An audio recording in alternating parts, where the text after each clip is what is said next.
Hi అండి, ఈరోజు నేనైతే కోయగూర టమాటా కర్రీ చేస్తున్నాను. దానికోసం అయితే కోయగూరను తెచ్చుకొని కడిగి కట్ చేసి పక్కన పెట్టుకోండి. స్టవ్ ఆన్ చేసుకొని ప్యాన్ పెట్టుకొని 2 స్పూన్ల నూనె పోసుకోండి.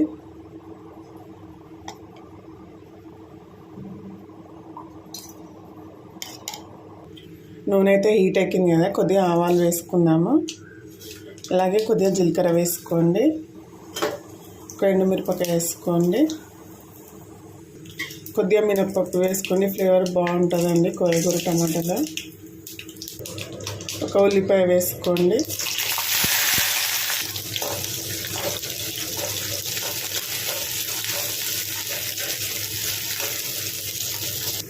ఉల్లిపాయలు అయితే వేగిపోయాయి కదా, ఇప్పుడు 1/2 టీ స్పూన్ పసుపు వేసుకోండి.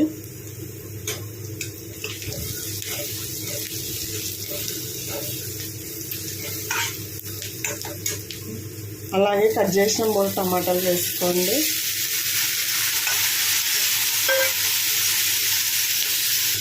ఇప్పుడైతే మూత పెట్టుకొని టమాటాలను మగ్గించుకుందామండి. ఒక 3 మినిట్స్ పెట్టుకొని మగ్గిపోతుంది. చూడండి, టమాటా అయితే మగ్గిపోయింది కదా, ఇప్పుడు కట్ చేసిన కోయగూర వేసుకుందాము.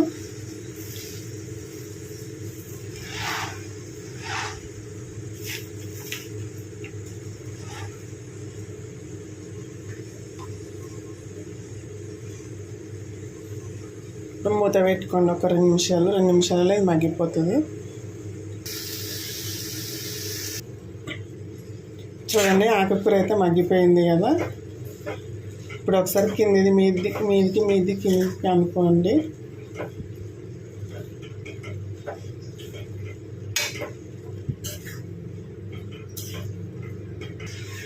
మూత పెట్టి మరొక 3 నిమిషాలు ఉడకబెట్టండి. ఇప్పుడు బాగా మగ్గిపోతుంది. ఇంకొక 3 నిమిషాలు అయితే. చూడండి, కలర్ కూడా మారదు, గ్రీన్ కలర్ లాగా అలాగే ఉంటుంది ఇలా వేస్తేనైతే.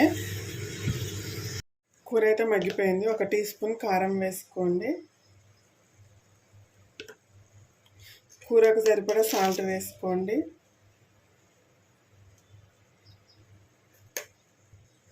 ½ టీ స్పూన్ ధనియాల పొడి వేసుకోండి. ఇదైతే ఒకసారి కలుపుకోండి. ఇప్పుడు